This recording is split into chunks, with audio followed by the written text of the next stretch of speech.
O sábio rei Salomão diz: vai ter com a formiga, ó preguiçoso, considera os seus caminhos e sê sábio. E aí, essa é para você? Você é um preguiçoso, uma preguiçosa? Não. Certamente você é um trabalhador, você é uma trabalhadora. E eu aproveito e parabenizo você, porque ontem foi o seu dia. Na verdade, todo dia é dia de quem trabalha, de quem luta, de quem se esforça, de quem faz sempre o seu melhor. Mas eu quero lembrar você no programa de hoje que há um trabalho no qual todos os filhos de Deus são chamados a se envolverem. Esta é uma suprema missão confiada por Deus a você e a mim. Começa agora, aqui na sua TV Novo Tempo, Além dos Fatos.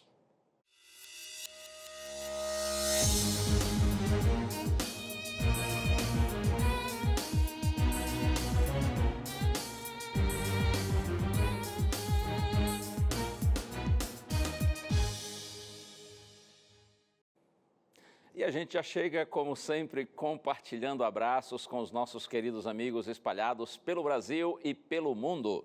Nesse último final de semana, tive o prazer, na companhia de vários cantores e apresentadores da Novo Tempo, tive o prazer de participar da Caravana Novo Tempo, no último sábado, lá em Juiz de Fora, Minas Gerais. Eu abraço todos os queridos que estiveram conosco lá naquela maravilhosa caravana. E um abraço especial para os irmãos da igreja do bairro Linhares, lá em Juiz de Fora. Pastor Souza e todos os membros queridos de lá, como a irmã Cecília, a irmã Helena, a auxiliadora e tantos outros. Abraço também para a irmã Áurea, lá da cidade de Juiz de Fora. E de Muriaé eu abraço a Alzira Fazolin e também Albina e José Leite, todos da cidade de Muriaé e de todas as demais cidades que compareceram e que estiveram conosco lá em Juiz de Fora, na Caravana Novo Tempo. Quero abraçar também o José Lício de Fortaleza, no Ceará, a Cida Leite de Janga Paulista, em Pernambuco, também a Dora Rocha de Teófilo Otoni, Minas Gerais, e a Maria Sônia de Contagem, também lá em Minas Gerais. E você, em qualquer parte do Brasil ou do mundo, receba nosso carinho e nossa gratidão por sua audiência. Eu tenho um presente que tenho nos últimos dias apresentado aqui no programa Além dos Fatos com muito prazer, que é esse DVD, o DVD Paulo, o Mensageiro da Cruz. Esse DVD, em realidade, é um estudo bíblico, preparado com base em assuntos abordados pelo apóstolo Paulo. Você sabe, Paulo foi o maior escritor do Novo Testamento e a gente tem muito que aprender com ele. Se você desejar esse material gratuito na sua casa, é só pedir que a gente lhe manda. Entra no blog do nosso programa, novotempo.com/além dos fatos, e você vai preencher um pequeno cadastro e a gente, com essas informações, vai mandar o DVD para você. Se preferir usar o telefone, é só ligar. 0 operadora 12 21 27 31 21. Você liga em horário comercial e a nossa equipe vai anotar os seus dados. Outra opção, tudo para facilitar aí a sua vida, é você mandar uma mensagem para a gente através do WhatsApp. O DDD é 12 e o número 981001615. Acredite, esse material não vai custar um centavo para você. E você me dirá, pastor, esse negócio está meio estranho. Como é que pode ser assim de graça? Calma. É que nós temos aqui uma rede do bem, tem um time do bem, que a gente chama de Anjos da Esperança. São milhares de pessoas espalhadas pelo país, que contribuem financeiramente para a manutenção e expansão do Ministério da Novo Tempo. São essas pessoas que bondosamente financiam esses materiais. Por isso que vai chegar totalmente gratuito nas suas mãos. Paulo, o Mensageiro da Cruz. Peça o seu DVD que a gente lhe manda com muito prazer. E o convite para você interagir através das nossas redes sociais, seja pelo Facebook do Além dos Fatos, ou então através do nosso Instagram. E ainda outra ótima opção para você ver, rever nossos programas, é inscrevendo-se em nosso canal no YouTube. Você aciona lá o sininho para sempre que nós colocarmos um novo vídeo, você ser informado, tá bom? E compartilhar também com seus amigos. E a nossa hashtag de hoje, Dia do Trabalho, tá bom? Você querendo participar, envolver-se conosco, coloca aí essa hashtag Dia do Trabalho. Como já disse, ontem foi o dia, não é? O Dia do Trabalhador, por isso que hoje, quarta-feira, está com cara de segunda, porque ontem a gente ficou na moleza, se bem que não foi todo mundo, não é? Sempre alguém precisa trabalhar. Você que trabalhou ontem em pleno feriado, parabéns. Você que descansou, valeu. Você também merece. Ninguém é de ferro, não é? Confira aí a matéria sobre o Dia do Trabalhador. Todos os dias, a rotina é sempre a mesma. Seja para as Marias, para os Joãos, para os Henriques, para as Anas e para as Joanas. Seja pedreiro, doméstica, engenheiro, secretária, de carteira assinada ou autônomo. Todos os dias, mais de 33 milhões de brasileiros dedicam boa parte de seu dia em prol de uma atividade remunerada, ou melhor, um emprego. Esse número corresponde ao último Censo Brasileiro de 2017, divulgado este ano, de brasileiros que possuem carteira assinada. Estima-se que o número de autônomos no Brasil seja de pouco mais de 10 milhões de pessoas. E com a crise econômica no país, o número de desempregados também aumentou. O desemprego no país foi de 12,6% em média no trimestre de dezembro a fevereiro de 2017, de acordo com o IBGE. O número de desempregados no período foi de mais de 13 milhões de pessoas. A origem do Dia do Trabalhador foi em 1º de maio de 1886 em Chicago, nos Estados Unidos, quando milhares de pessoas foram às ruas pedir a reivindicação da jornada de trabalho para 8 horas diárias. Nos dias seguintes, novas manifestações terminaram em confrontos com a polícia. Na ocasião histórica, mais de 20 pessoas morreram e dezenas ficaram feridas. Em 1889, o Congresso Operacional decidiu criar o Dia Mundial do Trabalhador em homenagem aos mortos em Chicago. A partir daí, a comemoração do dia 1º de maio se espalhou pelo mundo. No Brasil, o reconhecimento da data aconteceu apenas em 1925. É isso. Trabalhar é bom. Trabalhar é recompensador. É verdade que dá trabalho, né? Dá canseira. Mas é bom, vale a pena trabalhar. Inclusive, acredite, trabalhar é uma condição assim importantíssima para a própria realização humana. Quando você trabalha, você se sente produtivo, você se sente útil. O trabalho prova nossa criatividade, nossa eficiência, nossa produtividade. Por isso que é bom, por isso que vale a pena, por isso que é muito recompensador trabalhar. Mas antes da gente seguir com a mensagem bíblica, como sempre fazemos aqui, eu quero orar com você pedindo a orientação do Senhor. Pai querido, estamos nas Tuas mãos, Senhor, mais uma vez. E por Tua bondade e graça, Senhor, nós te suplicamos, ilumina-nos, para que entendamos Tua palavra e que esta seja hoje bênçãos, seja luz para todos que estamos participando desse momento de estudo. Nós te pedimos no nome santo de Jesus. Amém. Então eu convido você para o texto que eu citei na abertura do programa. Provérbios, capítulo 6. A partir do verso 6. São palavras do sábio Salomão. Aqui nós somos estimulados. Mais que isso, nós somos desafiados a realmente vencermos a preguiça, a ociosidade, a indolência e nos tornarmos trabalhadores, trabalhadoras. O texto chega a ser um pouco engraçado, né? Mas a coisa é séria, claro. Olha o que diz Salomão. Vai ter com a formiga, ó preguiçoso, considera os seus caminhos e ser sábio.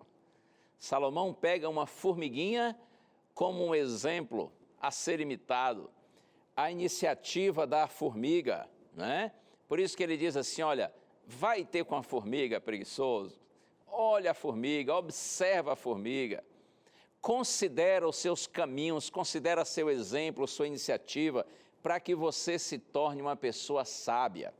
E ele diz na sequência, não tendo ela chefe, nem oficial, nem comandante, No estio, quer dizer, no verão, prepara o seu pão e na cega, isto é, na ceifa, na colheita, ajunta o seu mantimento.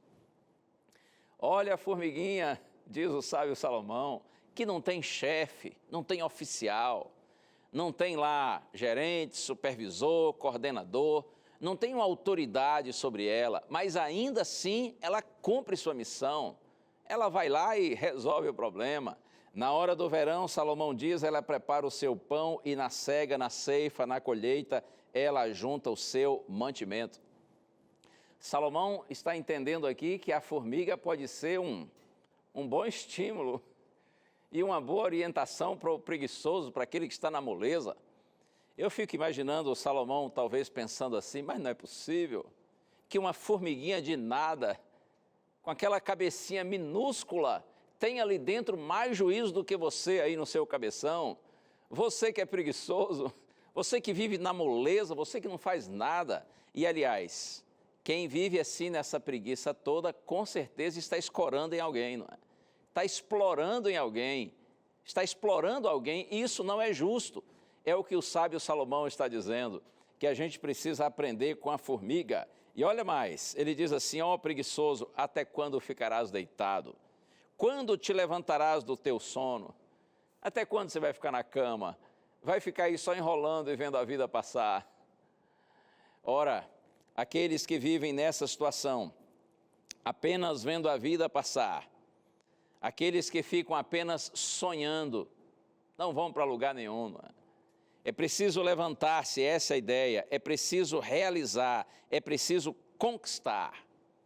Senão você se torna uma pessoa inútil, uma pessoa inválida, alguém que poderia produzir, mas não produz por conta do desinteresse, por conta da preguiça. Não basta sonhar, é preciso realizar, é preciso lutar, é preciso partir para a luta, arregaçar as mangas. Os americanos costumam dizer assim, no pain, no gain. No pain, no gain, que significa sem dor, sem ganho. A ideia de que sem luta, sem esforço, não há vitória, não há conquista. Por isso, no pain, no gain. Cada um de nós precisa ter consciência disso, de que a vitória é possível, mas para obter a vitória, a gente tem que arregaçar as mangas. A gente tem que trabalhar, a gente tem que lutar, nada de moleza, nada de indolência, nada de preguiça. E ainda mais, o texto continua dizendo assim, um pouco para dormir, um pouco para tosquenejar, que significa cochilar, um pouco para encruzar os braços em repouso. É a imagem de um sujeito preguiçoso, rolando na cama e dizendo assim, daqui a pouco eu vou trabalhar, daqui a pouco eu vou. Daqui a pouco eu vou, e o tempo passa e nunca vai. Assim diz Salomão, sobrevirá a tua pobreza como um ladrão e a tua necessidade como um homem armado. Ele está dizendo, se você continuar nessa vida aí, nessa moleza, você será assaltado pela pobreza, você será assaltado pela necessidade. Mas olha aqui uma coisa importante, a gente precisa ter equilíbrio na vida. Temos que evitar os extremos. Você sabe que enquanto uns estão no extremo da preguiça, da indolência, outros vão para o outro extremo. É aquele tipo de gente que diz assim, não, eu trabalho todo dia, de domingo a domingo. Comigo não tem feriado, comigo não tem férias, eu nem sei o que é repouso. Meu nome é trabalho, meu sobrenome é luta. Vai devagar. Eu quero dizer para você que nesse extremo também não há virtude, não há sabedoria nisso. Quero compartilhar com você uma advertência feita pelo Senhor Jesus. Está aqui, Evangelho de João, capítulo 6, verso 27. Olha só o que está escrito. Trabalhai não pela comida que perece, mas pela que subsiste para a vida eterna, a qual o Filho do Homem vos dará, porque Deus o Pai o confirmou com seu selo. Jesus diz, trabalhai não pela comida que perece, mas pela que subsiste para a vida eterna. Não entenda mal, é claro que o Senhor aqui não está censurando, reprovando o trabalho do dia a dia para nós ganharmos nosso pão. Claro que não é isso que o Senhor está dizendo. O que o Senhor está aqui condenando é aquele tipo de atitude em que a pessoa trabalha de sol a sol todos os dias, apenas em busca de vantagens passageiras, de conquistas materiais, e a pessoa negligencia a nutrição espiritual.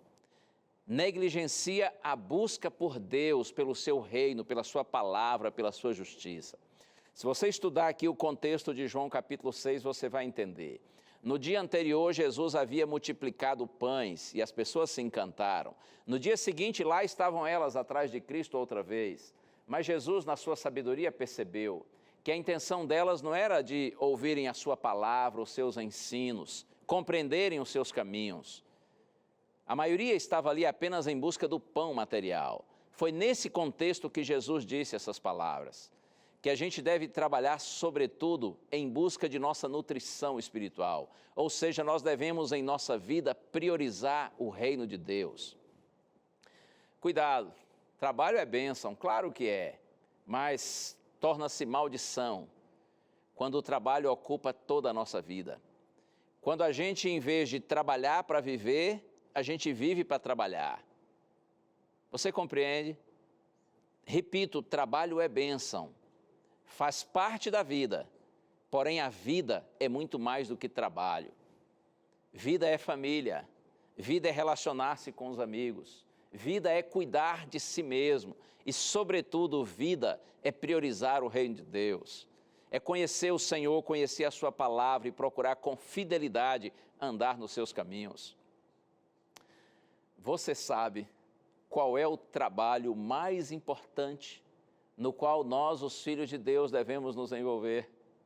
Aliás, esse trabalho não é apenas nossa responsabilidade, mas é também nosso privilégio. Essa atividade não é para nós um fardo, uma cruz que a gente leva nas costas. É, em realidade, uma coroa que a gente tem na cabeça. É uma honra ter esse tipo de trabalho e envolver-se nessa atividade. Eu diria para você de que, mais do que dever, esse trabalho, em realidade, é nosso direito. Eu estou falando do privilégio que nós, filhos de Deus, temos de recebermos do Senhor a missão de comunicarmos o Santo Evangelho. Aqui mesmo, no Evangelho de João, no capítulo 4, verso 20 Evangelho de João, capítulo 4, aliás, verso 14, olha só o que Jesus disse. Aquele, porém, que beber da água que eu lhe der, nunca mais terá sede. Pelo contrário, a água que eu lhe der será nele uma fonte a jorrar para a vida eterna. Jesus está dizendo assim, olha, aquele que me conhecer, aquele que for abençoado pela minha presença na sua vida, como um sedento é abençoado quando recebe uma água fresca. Aquele que beber da água que eu lhe der, nunca mais, disse Cristo, terá sede. Porque quando a gente se encontra com Cristo, nós encontramos com o próprio sentido e o propósito da nossa vida. Quando a gente se encontra com Jesus, nós entendemos nossa origem, nossa realidade presente e nosso destino final. Oh, maravilha! Por isso que Jesus disse, aquele que beber da água que eu lhe der, nunca mais terá sede. Pelo contrário, a água que eu lhe der será nele uma fonte a jorrar para a vida eterna. Quando você conhece Cristo, ama Cristo e anda nos seus caminhos, então você se torna uma fonte que jorra para a vida eterna. Você se torna um manancial de águas vivas, usado por Deus para a glória do Senhor. Por isso que eu digo para você, o trabalho mais lindo e mais nobre, no qual todos nós, filhos de Deus, somos chamados a nos envolvermos, é esta linda missão de nós comunicarmos o Evangelho, de nós anunciarmos às pessoas as boas novas de salvação. Eu, outro dia, assisti a um vídeo, um testemunho muito bonito, de uma senhora simples, Irmã Maria do Carmo. Uma mulher magrinha, já idosa, 78 anos de idade. Pessoa muito simples, mas olha, pense numa mulher guerreira. Pense numa mulher forte, numa mulher corajosa, numa mulher trabalhadora. Eu pensei em usar esse testemunho hoje aqui, apresentar para você, para ser um estímulo para você, inspirar-se no exemplo dela. Só que um detalhe, a Irmã Maria do Carmo, ela não só é uma mulher que trabalha no sentido de lutar pelo seu pão de cada dia, apesar de já ser uma senhora idosa, mas é uma mulher que tem a visão do reino de Deus. É uma mulher que está preocupada em comunicar o evangelho da salvação para as pessoas.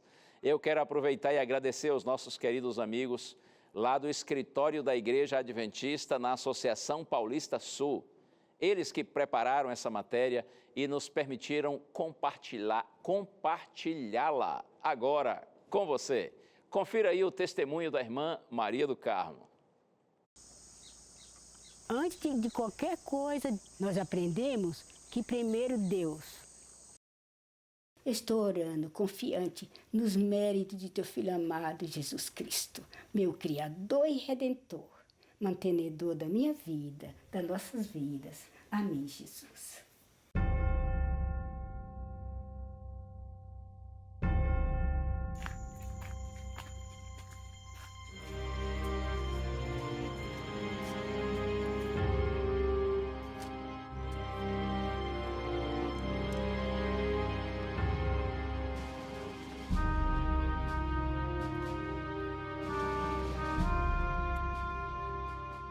Meu nome é Maria do Carmo Carvalho. Tenho 78 anos.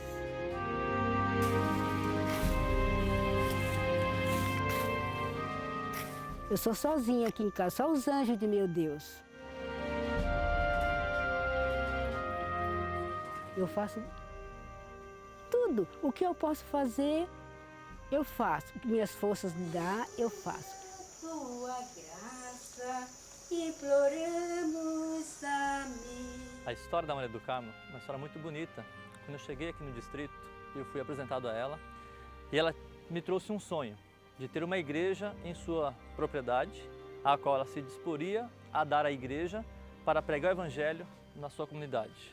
Quis construir logo uma igreja para anunciar o evangelho de Cristo.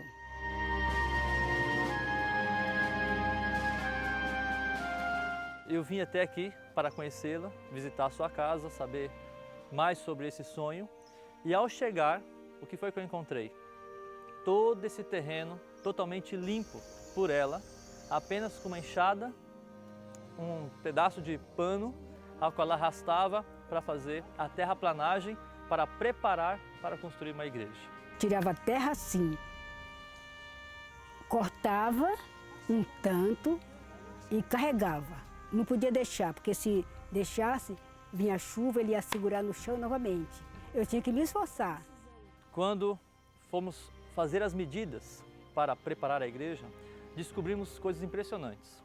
Ela limpou sozinha, em 3 meses, uma área de 156 metros quadrados e, de acordo com o Departamento de Engenharia, ela removeu mais de 200 metros cúbicos de terra. Isso equivale a aproximadamente 18 caminhões de 12 metros cúbicos cada um de terra que ela removeu sozinha em 3 meses, sem a ajuda de nenhum equipamento motorizado. Eu tinha confiança que Deus me dava força para fazer. Ela não gosta de incomodar e ela pensa que se pedir ajuda para alguém, estará sendo um incômodo. Então ela se esforça e faz sozinha. A irmã Maria do Carmo, quando eu disse a ela que iríamos até a convenção para testemunhar, ela a princípio se recusou, porque ela tinha um estudo bíblico às 3 horas, no mesmo horário da convenção. Eu gosto de dar estudo e acho que é a minha obrigação. E eu disse a ela para que remarcasse o estudo, porque o que nós iríamos fazer era muito importante para o avanço da obra da Casa de Deus. E ela então desmarcou o estudo e me acompanhou até a convenção. Então nós começamos a falar, mostrar algumas fotos de todo o terreno, de todo o volume de terra que foi removido, do sonho de construir uma igreja, da doação que ela fez para a igreja dos 3 terrenos, dos 2 terrenos onde a igreja vai ficar construída, mais da casa onde ela mora, que ela estava disposta a vender para poder empregar o dinheiro e construir a igreja. E depois que contamos todo esse testemunho e todos esses detalhes, nós então a convidamos para vir à frente. Cheguei lá, eu fiquei maravilhada de quanto Deus estava querendo me ajudar e nos ajudar. E aí eu só sei dizer que foi bênção, eu não estava esperando, não estava preparada e não estava com intenção disso aí. E quando me aproximei da Maria do Carmo e relatei para ela o que havia sido adquirido naquele dia, ela ficou muito emocionada, porque ela percebeu que o seu sonho agora seria realizado. Eu chorei, eu me alegrei, sabe? Eu não sei, eu estava assim, ó, como se eu estivesse no ar. Ela é aposentada, ganha apenas um salário mínimo e ela já é fiel nos seus dízimos e ofertas. Ela já devolve e entrega para a obra de Deus 23% de suas rendas. Para ela fica apenas uma pequena parte. E com essa pequena parte, ela construiu um salão de 8 metros por 4, com laje, já pensando em iniciar as reuniões. Só ficava pensando que quando eu concluí isso aqui, para mim, eu vi que tudo posso naquele que me fortalece. Oh, que o bom Deus abençoe a irmã Maria do Carmo, o pastor Anderson e todos os irmãos aí da região de Juquiá, São Paulo, que estão envolvidos nesse lindo projeto de construção de mais uma igreja para a glória do Senhor. Esses trabalhadores, tipo a irmã Maria do Carmo, eles podem não ser vistos pelos homens, talvez não sejam valorizados pelo mundo, mas são os mensageiros de Deus, são os anjos de Deus que se espalham pela terra para anunciarem que breve Jesus voltará, para anunciarem a todo mundo que o Senhor do Universo ainda tem o controle da história nas suas mãos e no momento certo Ele vem para buscar os seus filhinhos. Esses são luz no mundo, sal da terra, como disse nosso Senhor Jesus Cristo. Que Deus lhe abençoe, que você seja uma pessoa assim, dedicada, esforçada, que você trabalhe, lute, se empenhe, fuja da preguiça, da ociosidade e seja uma pessoa empreendedora, decidida, que se esforça, que luta, mas lembre-se, a gente trabalha para viver e não vive para trabalhar. E existe um trabalho no qual todos nós, filhos de Deus, somos chamados a nos empenharmos, a nos envolvermos. E isso tem a ver com a missão de compartilharmos o Santo Evangelho. Que Deus use você, assim como está usando a irmã Maria do Carmo, para a sua honra e glória, e que através de sua vida muitas pessoas ainda venham conhecer nosso maravilhoso Salvador. Eu quero orar com você. Vamos orar juntos? Pai querido, seja louvado o teu nome, Senhor. Nossa profunda gratidão, porque tua palavra é luz em nossos caminhos. Ajuda-nos, Senhor, como teus filhos, a sermos pessoas decididas, que trabalham, que lutam, que se esforçam, mas, ó Deus, ensina-nos, Pai, a priorizarmos o Teu reino, a buscarmos em primeiro lugar nossa nutrição espiritual, nosso fortalecimento no Senhor, e que o Senhor nos use para a Tua glória, a fim de que, através da nossa vida, Teu Evangelho seja pregado. Nós oramos no nome de Jesus. Amém. Que Deus continue abençoando você e sua família. E mantenha sempre na sua mente e no seu coração o que a Bíblia diz, que a fé é a certeza de coisas que se esperam e a convicção de fatos que não se veem. Até o próximo. Um abraço. Tchau.